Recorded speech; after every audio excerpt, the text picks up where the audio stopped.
YouTube. I'm Justin, and this is the first, I guess you would say, installment of Hindsight 2020 when it comes to a loved one being in the throes of addiction. So, in this episode, I guess what I want to focus on is maybe if you find yourself kind of in that mix, you have a loved one and you think that maybe if you shared the experience with them, that's something that will kind of maybe draw you closer. First of all, I want to raise a red flag there because chances are, if you're not already engaging in the addiction, that your loved one, there's something about you not participating in it that's attracted them to you in the first place.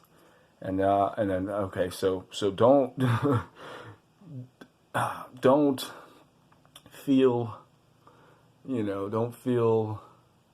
discouraged when they just continue to relapse, and maybe you see some character traits come from that person that kind of make you feel not at ease.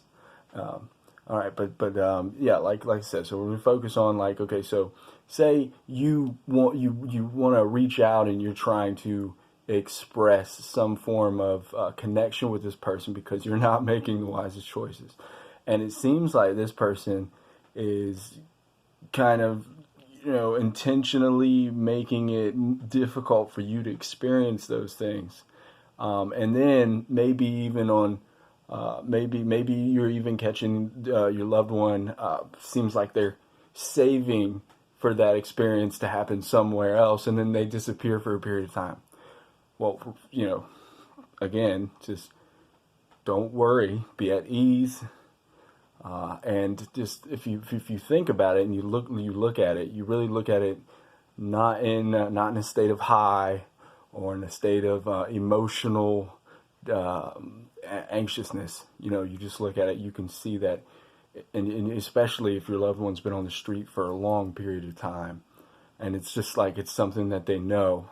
Well, you have to take into account that their brain has become accustomed to whenever they feel that whatever activity they were involved in on the street, they immediately relate it to that. So it's not that they don't want to be there. And it's not that it's not that there's someone or something else more important.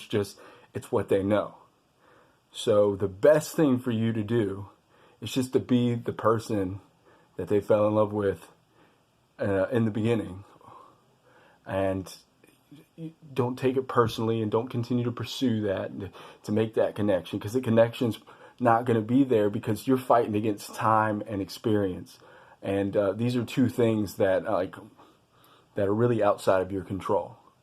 There's so much of that's outside of your control, but what you can control is who you are and the consistency that you show your loved one, that they can have that sense of security. So